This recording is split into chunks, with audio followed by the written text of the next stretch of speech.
tell me in the chat that you're here and you can hear us, see us, anything. If nobody answers, I'm going to cry. Just going to tell you that now. Oh, wait. Oh, Gayla answered first. Yay, Patricia, Laura, Linda. Okay. Awesome. Erica.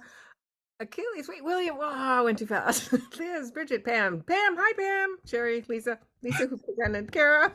Andrea. Oh, yay, Andrea. Hi, Andrea. Oh, Melanie, Pam. Oh, my God. There's another Pam. Oh, there's Jean. Hi, Jean. I guess all the people are here. Oh, hi, Arctic. Hi, Dee. Well, there's so many people here who've been in so many events that I feel like I know them, even though I know I have never met them, but I still feel like I know them. Okay, Brandy wrote something long, something listening. I don't know what she wrote. I can't read it, but it's gone. It's gone. It's already gone. No more Brandy. All right, so last session of the day. Very excited about it. We have our very own Shane Millar here. So I'm gonna read his bio, and then I'm gonna tell you things about him that I know. Dun, dun, dun. Dun, dun, dun. All right. So we're here to talk about the story map today. And the person doing that is Shane Millar, and he is the author of Myth and Magic and Chosen Vampire, which are urban fantasy thriller series. And he writes under S.W. Millar because he's mysterious. And he writes the Write Better Fiction Craft Guides, which you can find in the Fictionary community down at the bottom in the craft book corner if you're interested in any of those to help you improve your writing. He is also he's a co-host of the Storytellers Face Off podcast. That's not the Fictionary one. He has a different podcast all on his own without fiction. And I'll have another one soon. Just saying. Just saying he likes podcasts. He's the community and customer service manager at Fictionary. He's got a BA in journalism. He's a member of Alliance of Independent Authors who are speaking here on Tuesday. He lives in Buckinghamshire, England. That's a lot of letters in that town. Yes. He's taken too many writing courses to count and enjoys reading as much as possible. He's obsessed with 5 things: writing craft, mythology, personal development, food. And he wrote martial arts here, but martial arts movies, but I think it's really Fictionary. He's confused on his bio. I don't like that one. We're going to change that. That goes without saying. I'm wearing a t-shirt too. It goes without saying. Okay, there you go. So Shane and I met over a year ago when he did the Fictionary certification course that Lucy was also on. That was a great class for me, obviously. So we met there and haven't turned back. And I had to convince Shane to leave a different job to come to Fictionary. You didn't have to persuade me very hard. And here's where I learned a new word. So I called Shane up and I emailed him and said, can we have a meeting? I'd like to have a career discussion with you. And so, Shane's like, yeah, okay. So I call him and I tell him, I'm looking, what I want as community manager. Is he interested? And he says to me, I'm chuffed. Like, chuffed. That to me sounded like chafed. Like, he's mad. I'm thinking, but why? I just want to have a little discussion. I had no idea what it meant. So that was my new word for the whole fall, that I now know chuffed is a good thing. And then he came over to Fictionary. So that's my little ad in on bio for Shane. I'm going to turn it over to you and you can get going and start talking about the story arc. Map. Yes. Or map, not the arc. Yes. Heather's presentation on the story arc was fantastic. He's like, I don't want to present on that. Okie dokie. So I'm going to share my screen, hopefully. Yes, you should be seeing my screen now. Oh, wait, sorry, go ahead. Oh, no, go on. Nothing. No, nothing. You keep going. Okay, cool. Right, so we're here today to talk about how to use the story map to edit the structure of a scene. And you've seen so far, you've seen Heather talking about the story arc, you've seen Lisa filling out a scene in her session when she was talking about scene-by-scene editing. And now I'm looking at the step after you finish filling out all your story elements. We're going to look at the story map and how it can really help you. Okay, so I didn't stick a photo of my book cover here by accident. I stuck it there because during this presentation, I am going to be using this short story that I wrote as a prequel to my Chosen Vampire series to illustrate how the story map works. But what is the Fictionary story map? I hear you cry. Well, I'm going to tell you. The Fictionary story map is a global view of your story. So once you've filled in all your story elements, you get to use the Fictionary story map to really take a look at the entire story, so all of the elements together, to see where there are patterns, where you might need to improve on certain things, to see where you've done things really well, where you've put a lot of ticks into the story map. And yeah, you get to spot patterns. Basically, it's a pattern spotter, and it's really helpful when you go back and then revise your novel. But first, before we get to using the story map, and I will have a live demo on that later, to edit the structure of your scene, you really need to know what scene structure looks like. And Lisa did touch on this briefly in her scene by scene editing presentation, but I'm going to go a bit more in depth. So our very own Christina Stanley has a definition of a scene. A scene is a section of your novel where a character or characters engage in action or dialogue. You can think of a scene as a story with a beginning, middle, and an end. And like I said, Lisa spoke about this. Really, a scene is like a mini story. So everything that you'd find in a global story structure really happens in a scene as well. So the structure of a scene. Now, yes, we have a beginning, middle, and end, but if we look at that on a deeper level, and yes, Lucy, I did include your very pretty graphic, thank you very much.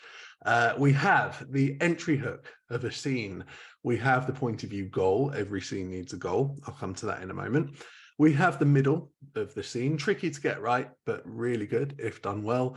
We have the scene climax, and we have the scene exit hook. So this is the basic structure of a scene. So what is a scene entry hook? The scene entry hook makes the reader ask themselves a question, or rather you have posed a statement at the start of your scene. This is usually the first line or first couple of lines, where the reader asks themselves a question. And if there's no question for the reader, they might close your book, because what this scene hook does is it hooks them into the scene and it makes them interested to want to read on and read more. So it's that hooky, snappy first sentence that is going to really pull them in. And we don't want people to close your books. We don't want the start of your scenes to be boring. So that's why an entry hook is so important.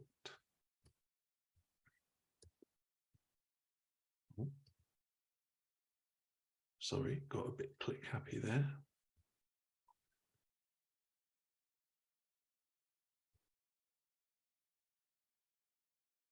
Okay, so technical difficulties aside, next we have the point of view scene goal.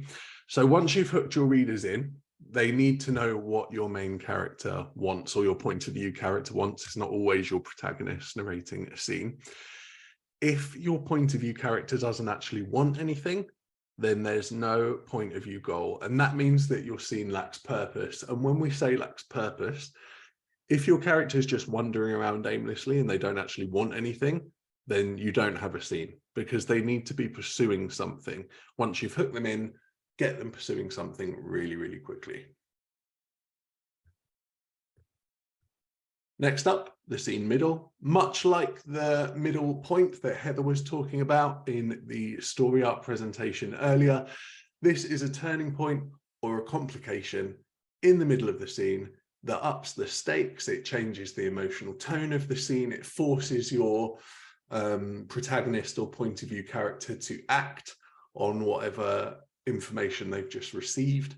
And if there are no complications, your scene is going to drag. So much like the global view of a story, when writers talk about a saggy middle in their book, where it kind of just sags, it's boring, it's dull, the same thing can happen in the middle of a scene if you don't introduce those complications. Next up, we have the scene climax. So what does the scene climax do? It shows the outcome of the scene goal. So when your protagonist is pursuing something, we want to know by the end of the scene whether they have succeeded or failed in achieving that thing. And if there's no outcome, the reader's going to be really dissatisfied because you're not paying off the goal that you set up at the start of the scene. And the final beat in scene structure, the exit hook. This is another question for your reader. It serves a similar function to the entry hook. And again, if there's no question for the reader, they might close your book. And specifically at the end of a scene or chapter, say, I mean, loads of us read just before we go to sleep, right? That's a common thing. What we want to do with our exit hooks is keep the reader reading so that you can have one of those books that people say, oh, I stayed up till 2 a.m. reading this. I literally couldn't put it down. What you don't want to happen is it gets to kind of 10:30 and then like, oh, I'm a bit tired now and I could stop here. So I'm just going to stop because it's dragged a bit. I don't need to know what happens next right now. So the goal is to get them to want to know what happens next right then. You want them to keep turning the pages. Awesome. Now we know what a scene does and is. Let's look at how to use the story map to edit the structure of a scene. I've got some slides to illustrate this, and then we're going to go into a live demo so that you can see it live, which I always find is much better for illustrating the purpose of Fictionary. Okay, so first, and this is what Lisa touched on, we fill out all of the Fictionary story elements. And I've got some screenshots here that I did from my own short story, Bad Blood. So I filled out the point of view character, the goal. In the character section, I went through and I filled out every single element, characters in motion.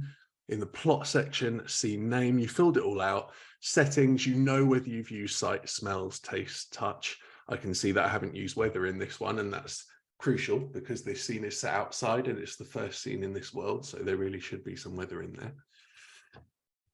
But how did I fill it out? And this has come up in the certification course before, so I just wanted to mention it here. The main thing when you're filling out your story map, whether you're writing your own novel or you're editing somebody else's, is that you are consistent.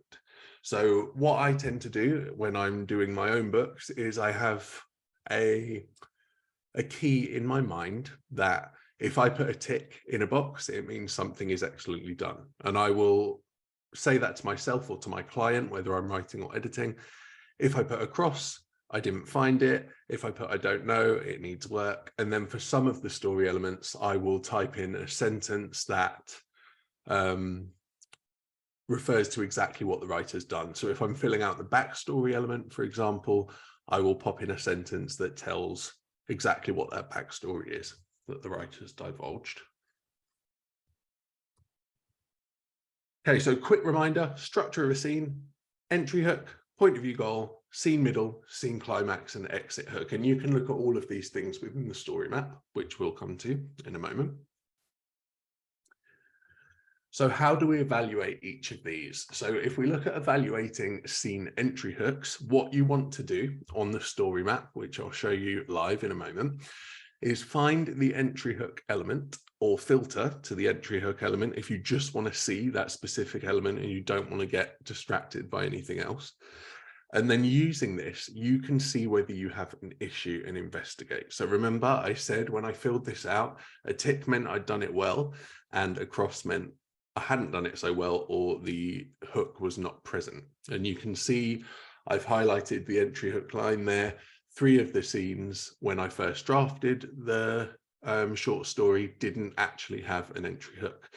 So in a short story with a single scene per chapter that only has 5 scenes, if 3 of them don't have entry hooks, that's not great. And I'm going to have to go back and kind of rework those entry hooks to make sure that they are hooking people in. When you evaluate your point of view scene goal, do the same thing. You find that element on the map and then, or you filter to that. And if you've entered something like I don't know against the scene goal, the point of view goal, that needs work because as we said earlier, if a scene doesn't have a point of view goal, then it's going to lack purpose. It's going to kind of meander and drift. And as Lucy is fond of saying, rivers meander, stories do not. And that is quite true. Scene middles, we're doing exactly the same thing, and you'll get used to this the more and more you use the story map. glancing down that list, finding the element that you're looking at, and then, or filtering to the element you're looking at. Again, if you've typed something like "I don't know" or "I'm not sure" against this element, you will know that it needs work. So for example, in scene 3, I've put "I don't know" what the scene middle is. So I don't know what the complication is in that scene in the first draft. I'm going to have to go and investigate that, take a look, and introduce the complication somewhere around the middle of the scene. Shane, before you go on, Ardith has a Yes. great question just to clear up what you're talking about. Yeah, go. She's saying, I don't see the checks in the story map on the entry level of Fictionary, so meaning storyteller. Is this only for premium level of storyteller, story coach? So they all have it. Do you just want to explain how you're using those check marks and how they appeared in the story map?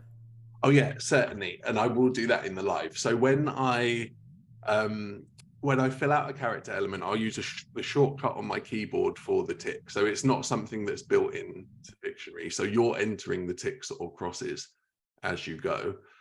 You can use whatever you want. I've used a tick because that's what resonates with me when a writer has done something really well, or I've done something really well. As long as you're clear though, so if you were writing your own novel or editing for someone else and you wanted to put Y and N for yes or no instead of a tick or a cross, you can do that as well. As long as you're clear and as long as you're consistent, you can really fill this out whichever way you want. And we've spoken a lot about artistry in the conference sessions today. And artistry as an editor or somebody editing their own work, either way, comes down to also how you fill out the story map. So maybe a tick doesn't work for you. It doesn't say what you want it to say. You can put yes or no. You could put an exclamation mark and a question mark. As long as you're clear and consistent as to how you're filling out the story map, you can fill it out whichever way you like, as long as it means something to you and you can explain what it means to a writer if you're editing for them as well. So I hope that helps, Ardith.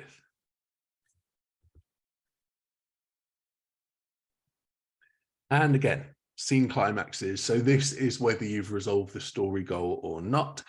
You would find or filter to the scene climax. And again, if you've entered "I don't know" or whatever you choose to write, as Ardith's question, whatever you've chosen for "I don't know," you might put "needs work," you might put "not sure," you might put "not present," you might say that it's weak.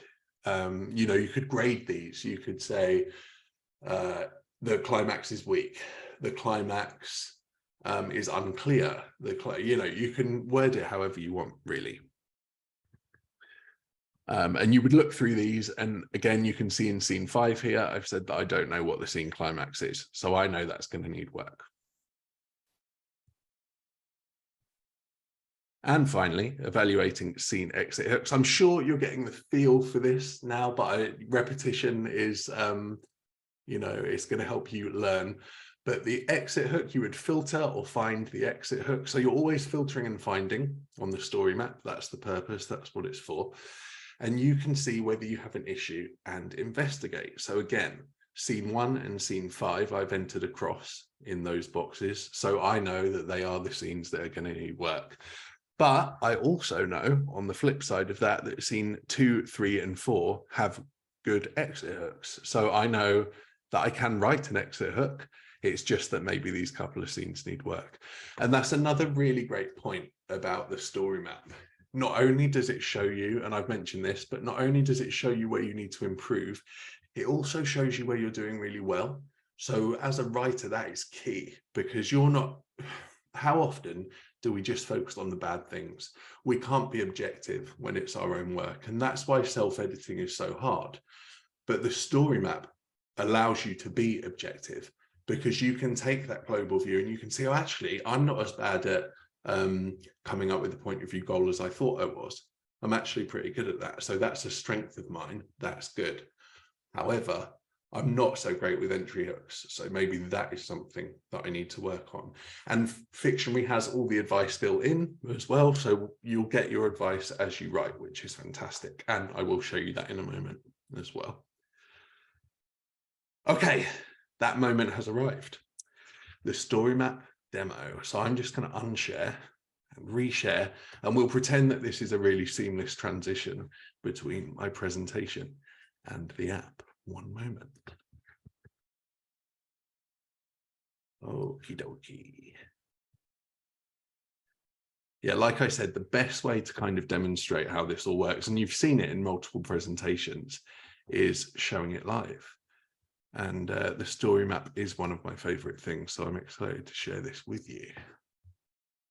Okay, you should be seeing the app. Are you seeing the app? Awesome. So as you can see, you've seen some of this already, but just to refresh you, over on this side, the left-hand side, we've got the chapters and the scenes. As I said before, this is one scene per chapter because it's a short story. In a novel, as we've already covered, you might have multiple scenes per chapter, and you would separate those with an identifying scene break, which you can then tell Fictionary what you've used, whether that's a tilde, 3 asterisks, and then Fictionary will automatically separate, provided that you formatted your manuscript correctly when you import. And over here, you can see that I filled out all of the story elements. So I filled everything out for character, for plot, and for setting also. And just a quick note, because I don't think anyone has shown you this today before I get into the story map, but maybe you think all this is really overwhelming. So you've got the full 38 elements here. But maybe you think, oh, I don't want to see all of those because I'm overwhelmed right now. I'd like to do like a basic first pass before I get into the nitty gritty of the edit, so that I can keep it simple. So you'll see here, there's a little advanced mode. The toggle is set to on at the moment, so you can see every single element. If you switch that toggle off, then you will see what we like to call the basic elements. So the core elements, if you like, that every scene needs. So you can always go through and fill those out first on your first pass, and then pop on advanced mode and fill out the rest. But it's entirely up to you. Personally, I like to look at all the elements at once. That might not be. Oh, and Dan Bladden says, yes, turning off advanced mode was the moment I fell in love with storytellers. So there's somebody who likes that. Just before you go ahead too, Shane, can you zoom in on this a little bit more so it's easier to see? Oh, I can. You on Chrome? I think. On the 3 buttons at the top, if you click that, there's a... Yeah, sorry, my Zoom was in the way. I'm trying to click your buttons for you. It doesn't work there. Just go up a little bit and make it just there. We're good. So that people can actually see what you're doing. Perfect. Yes, so character plot setting, like I said, toggle the advanced mode on and off, and yeah, it will make it easier. So if you're feeling overwhelmed, advanced mode off, and then you've just got those core elements, then you can go back, pop advanced mode on, and fill out the rest. Or you can do it all in one go, whatever you prefer. Okay, so this is the evaluate page. It's where you do all your work. In the editing pane, you've got your chapters here and your elements here. If you want to see the story map, which I've shown you in my presentation, you would pop over to the visualize tab. And then you can see that my story arc is off for this. So I will need to take some pointers from Heather, clearly. This is a first draft, by the way. This is a published piece of work, but I didn't put this particular draft out, not to worry you all. So the story map. There are a few ways that you can use the story map. I'm going to show you a few. So one of them, if you want to get a really global view of your story, you can go over to the view full story map section here. You can see that that's off at the moment. If you switch it on, you will get the entire story map with every single element filled out. So if you want to look at everything all in one go, you can do that. And there are times I will do that. So for example, if I want to check whether I filled every single element in, I will put on the full story map and I will scroll across. I'll see if any are blank. There might be a reason you've left some blank. So if there are no revelations in your scenes, then you might have left that blank. If there are no flashbacks, you might have left it blank. But the great thing about doing this, looking at it globally, is that, say, for example, you've included a flashback in every single scene and you've got, say, 100 scenes in your novel. You might question whether there are too many flashbacks in your book and you're not actually spending enough time in the present moment. Perhaps you want to see a certain element all in one go, and you just want to glance down and see how many crosses, how many ticks. Well, you can do that. So yes, there are reasons that you might want to have the full story map on, but where the story map really comes into its own, if we flip off the full story map and check out individual elements and how they relate to each other. So you can select, as long as you've got this off, you can select story map elements here. And what I like to do before I do anything else is unselect everything, because then I can go through and customize what I see on the story map. So you've heard in some of the presentations about the skeleton blurb, brilliant feature that we've just put into Fictionary.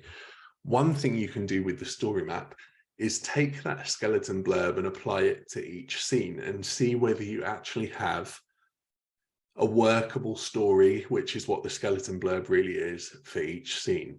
And the way you do that is you, after you filled everything in, all the elements, you would select your point of view character, because remember, the skeleton blurb starts with a protagonist, which on the scene level is your point of view character, the person that's narrating the story.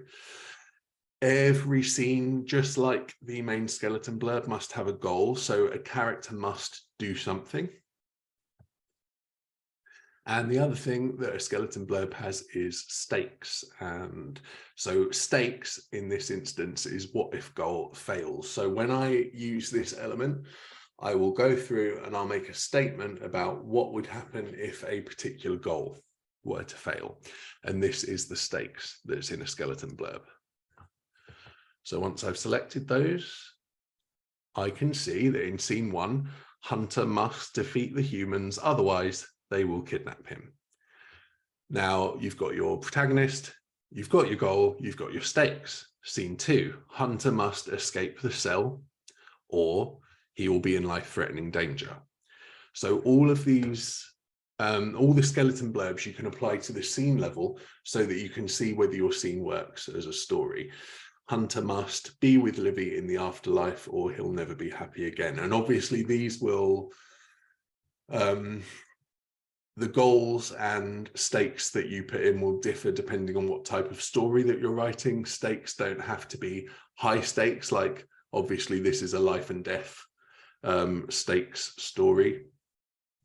If you're writing a romance, it could be, I don't know, Hunter must attend the party, otherwise he won't meet his love interest. That was a really bad example, but I was thinking off the top of my head.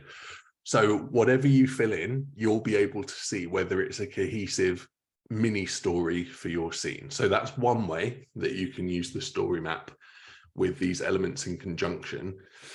Another thing that you can do, if I select none again, say you want to compare your scene opening types and your scene closing types, and you want to look through all of these and see if there are any patterns, whether you're overusing an opening type or closing type. So for those who don't know, you can open a scene with thought, action, dialogue, or description.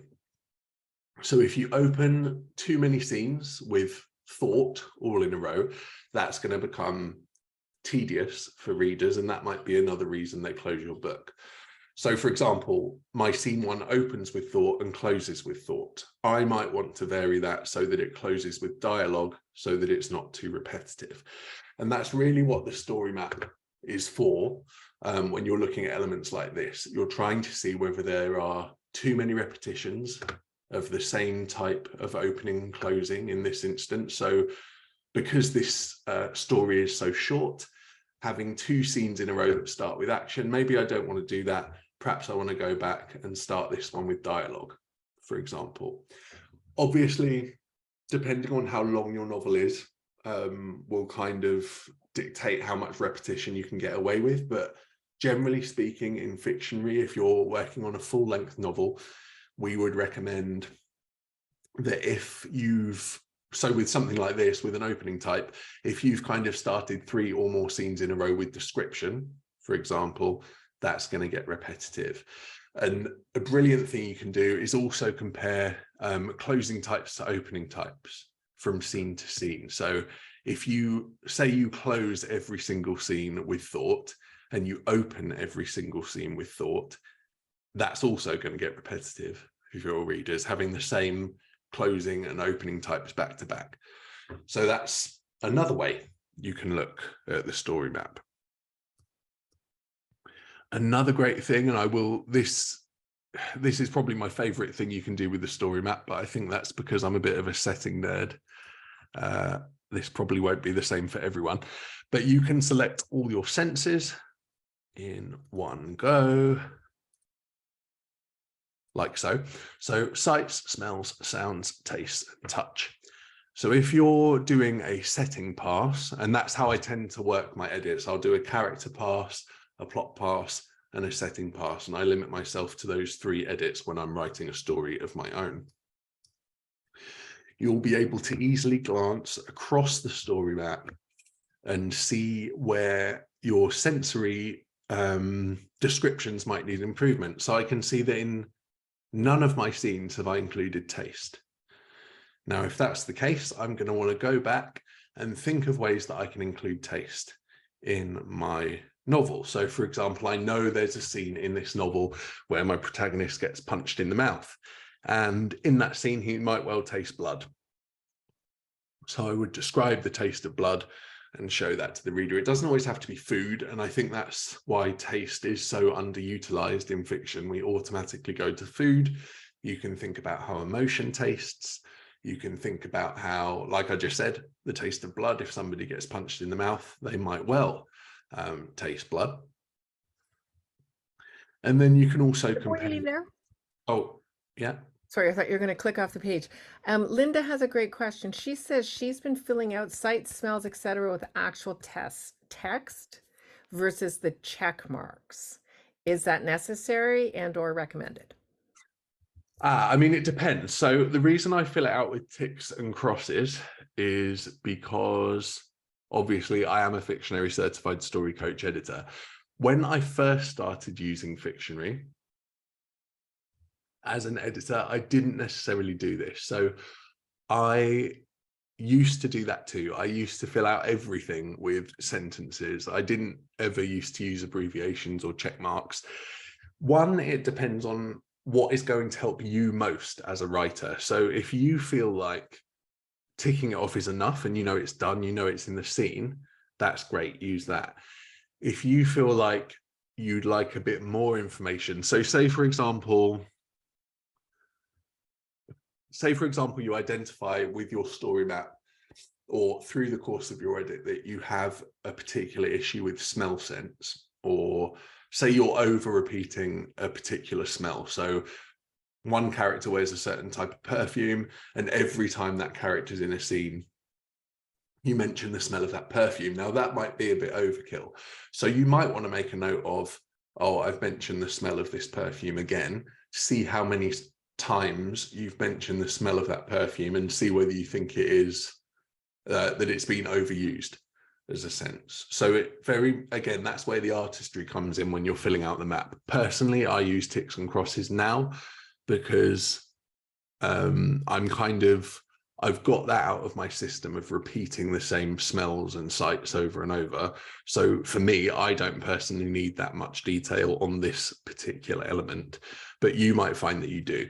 And that's, it's entirely up to you. So for me, I do that. Just because I do what Linda does, I fill it out. And what I would recommend too, if you're a first-time Fictionary user and you've never really in-depth evaluated your own writing, if you put in the sensors you're using, you can see yourself if you have issues of everything smells like coffee, Yeah. or what Shane was saying, repeating taste, not using enough tastes. So you can actually objectively review your own writing And then when you know, okay, I have no problem with this, you go check marks and X's and off you go.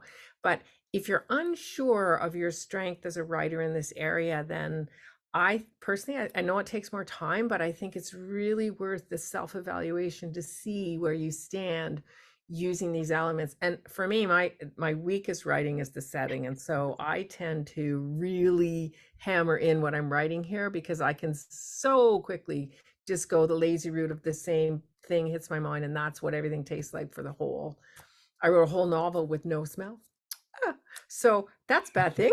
So I use this a lot. So I probably use it more like Linda is using it than like you're using it because it's not my strength. Yeah, exactly. So it does depend. And that's the great thing about Fictionary. So however you decide to use it is really fully customizable to you. So for me, setting is my strength as opposed to character and plot. So I don't need as much information. Like somebody like Linda, someone like Christina might need more information. That goes for character elements too. You might need less information. You might need more. Another great way you can use the story map for the senses, say you are writing a novel in which flashbacks play a part. So say you have a flashback that is triggered by smell sense, and you write the flashback into the flashback element in the scene, but you also want to keep a note of which smell triggered this particular memory because it might come up again later. Mhm. That's great. You can tag it against. So if I'd wrote a flashback in scene 2 where the smell of, I don't know, mint chewing gum had triggered a particularly traumatic memory for my character, I might say, yes, I've used smell sense dash mint chewing gum triggers flashback, whatever. And Yeah. then if it comes up again later, that same sensory smell, I would know that that's something traumatic. The character's going to have some kind of emotional reaction to that. So you can use it in whichever way works best for your story. And the way you change it the way you use it, might change depending on which stories you're editing or writing. So in a fantasy story, I might use the flashback. So if a character has a lot of premonitions or visions, I might use a flashback tab for a vision rather than a flashback if there are no flashbacks in the story and it's all premonition. Yeah, it does depend. So Kestrel has a great idea. And so she copies and pastes things like her hooks over into elements. She just puts it right there. So then she knows what they are. That's really smart. Yes, and that is all I was going to show you on the story map. Those were the 3 main ways that I would use the map. So I will stop sharing, but if anyone has any other questions. Yes. So let me go to questions. First up was Martha. Uh, if my scene starts in day and shifts to the night, is that a new scene? If it starts in the house and ends in the mountains, is that a scene? Okay, so there's an it depends answer and there's a yes or no answer. So and that's what you'll find with a lot of these story editing techniques. So broadly speaking, you would add in a scene break and start a new scene when there is a shift in point of view, when there is a change in location, so an actual location jump, and where there is a time jump, so a shift in time as well. Now, if your scene starts in the morning and ends at night, whether you put in a scene break or not is going to depend on whether your reader needs to witness that whole day from your character's perspective or not. So if, say, your climax, so The Hunger Games is a perfect example, actually, because we love that book at the moment. We're looking at it in the certification course. So in the climax of The Hunger Games, it's kind of, I think, mid-afternoon when it begins and kind of dawn by the time it ends. So we have this like a whole period of nighttime where if you've not read The Hunger Games, I am going to spoil, but I'm assuming you've all read it, where the mutts or mutations are kind of chewing on one of the competitors, for lack of a better word. Christina's shivering. Terrible. I She's didn't like not a that fan of scene. this. And so it's kind of this long drawn out slow death. Now, yes, Suzanne Collins could have time jumped from dusk to dawn, not shown us any of the kind of nighttime stuff. But because the nighttime stuff was relevant to the plot, as in to get the emotional connection to what Katniss is feeling, we need to see that slow, gradual death. of the other tribute or competitor. Yes, we did need to see that, didn't we? We did, unfortunately. I know you're not a fan, but we did need to see it to get that emotional Oh, I resonance. love the book. I love the book. That I just know you did. I know you did. You just didn't like that scene. So, but if we didn't need to see that, so if all Katniss was doing during that nighttime scene was sleeping, we don't need to watch her sleep for 12 hours. So yes, there would be a break there. So I hope that answers your question. Yeah. So Jason D says, thinking about reader payoff, Shane, what do you consider the least word count, say, an Amazon reader would class as value for a short story? Oh, value for a short story. So this is tricky. Oh, So Lucy, do you have an answer? I'll go on if you have an answer. Well, I'd say that they set up a story and they pay out on the promise. And if that's a full story within 2 pages, then that's a successful story if priced correctly. But if they don't actually pay out on the point of view story goal, then it's never going to be a satisfactory, no matter how long you write the story. So it could be a short story that's dragged over 100,000 words. And if you don't answer that, then it's never going to be a satisfactory. So it comes to deep structure. That is that's what makes a satisfying story. So. And this is why Lucy is here. Good answer. And so Sherry, I think it was Sherry, has written a fantastic article on the Fictionary blog about word counts. And I mean, it varies from genre to genre, but broadly speaking, like a short story is anywhere between 2,000 and I think 8,000 words. And then after that, it becomes a novelette and then a novella. So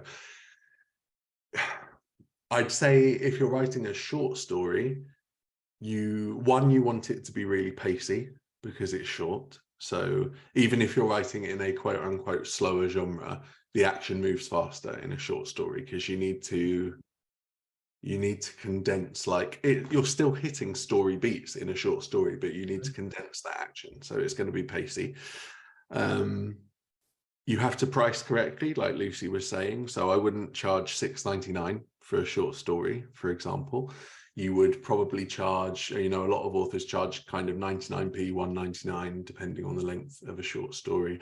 As to what readers' expectations are, that very much depends on your genre. So whatever genre you're writing in, I would say go and look at some short story anthologies, particularly in that genre, and then kind of read through the anthology and roughly look at, how many words are in this short story compared to this one, and why has the author chosen to go with that word count for that story. And the reason I suggest anthologies is because when you enter an anthology, or when an author enters an anthology, the stories are usually vetted by the anthology organizers. So they will have chosen the best stories from the selection.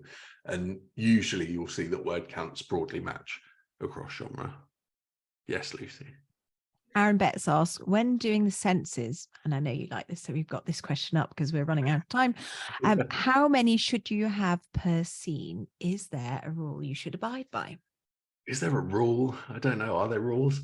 There are guidelines, certainly. So because what you've got to remember is if you don't include any sensory information in a scene, it's not Netflix. Like we are painting that picture for the reader. So if you don't have enough, that's going to be white room syndrome, and readers will just be wandering around. They won't be able to picture what's happening.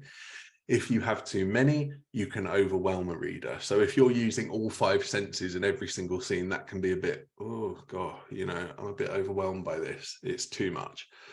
So generally speaking, we would say roughly 3 senses per scene. Obviously, if you want to use more in one scene because it's a moment of emotional resonance and you need to slow down the pace, using setting description is a great way to do that. So I have a scene in one of my novels where the protagonist discovers their parents dead on returning home, and the scene zones in on the mother's shoe that's fallen off her foot, and we get a whole sensory description of this shoe. That is I did that intentionally to slow down the pace, to heighten emotion. If I was writing a car chase scene, I would not be spending, 3 paragraphs describing a shoe. So if you're slowing the pace, more generally speaking, more sensory description related to emotion. If you want faster pace, less sensory description, broadly speaking. Oh, okay. Whew. Wow. Okay. One more question. Deb Yeah. Frank, you got the question. And about how many words should be in a scene? Dun, dun, Then it dun. depends. No, I'm going to give you a better answer than it depends. It does So depend. it does depend. How many words should be in a scene? So there are some writers that will write 2,000 words per scene, and that is their thing. Like, that's their style. Joanna Penn is a great example of this. She writes thrillers under JF Penn. Pretty much every single scene is 2,000 words or thereabouts. Then you have other writers like James Patterson, for example, and this is very much a style thing. He writes fast-paced detective, spy thrillers, and he has scenes that are maybe 100 words. So it does depend. It depends on the genre that you're writing in. But the key really is, if you've got say you've got a scene with 6,000 words in it, that's too long in any genre, pretty much. So you want to look at genre conventions, and if you're writing in a particular genre, I would suggest reading a lot in that genre, so you can see roughly how many words are included in scenes in that genre. And you know, just pay attention to what is too long. You'll get a feeling for this. If you're reading through your book and you come to a scene that is vastly longer than the others, you will notice that it starts to drag. I just want to raise this point that Dee, quickly before we go, about contemporary fiction and scenes, since we're talking about that. I've lost it now. Can somebody? I'm I'm looking. seeing shorter scenes in contemporary romance. That's Dee Hoffman's one. Is that right? Yes. So shorter scenes in contemporary romance. And again, if you look at the way romance, well, pretty much reading in general, with the advent of e-readers and Kindles and all that type of stuff, if you look at the way reading has changed, particularly in the romance genre, you will see shorter scenes, because it's what you might have heard it referred to as like popcorn fiction, where you kind of want the reader to have these popcorn-esque bites of your scenes. So yes, contemporary fiction, and it depends if you're an indie publisher or a traditionally published author, but in indie romance fiction particularly, or indie thriller fiction, it is tending toward the shorter scene count. But that's why I say it's so important to read in your genre, and also to read the type of, like, the read more self-published books if you want to self-publish, because the conventions are different again with self-published books to what traditional publishers are looking for. So yeah, read a lot and then write a lot, basically. Read a lot, write a lot. Okay. Wow, there's so much here. We could go on forever, but we're going to call it a day. Before we go, Lisa, I want you to hold up our book, because I'm just so proud of it. Because we spent the last year writing it. It went live yesterday. It is a deep dive into everything we covered today. So it covers how to do a skeleton blurb, how to do skeleton synopsis, how to do the story arc, how to edit your scene. So it's 450 pages of really deep information. So if you want someone to learn, oh, look, someone just pushed on Kindle. Thank you, Erin. I think that was yay. So tomorrow is, Lucy, throw the link up there. Although it won't matter, it's going by so fast. Tomorrow is all about, we start with Sasha Black. So very interesting discussion about senses. Sasha wrote Anatomy of Prose. If you haven't read it, fabulous book, totally funny to read, but gives you huge information on how to use senses in a story. So she's first up tomorrow. Then we have our lovely Pro Writing Aid with copy editing. Everybody knows I love Pro Writing Aid. After that, we've got Atticus, and that's talking about formatting a novel, which we all need to do. And then we're going to embrace the marketing side with book covers and book brushes here. After that, we have our very own Fictionary Certified StoryCoach Editor, Pamela Hines, interviewing Lynn Veron with why and how of author websites. And then we end the day with Plotter and how to outline and organize your book. So should be another great day tomorrow. Thank you so much, everybody. It's this community that makes us so fun. The amount of comments and questions and things keeps us going. It keeps us jazzed, makes us totally happy. So everybody have a lovely, whatever is left of your day, wherever you are in the world. And we'll see you tomorrow.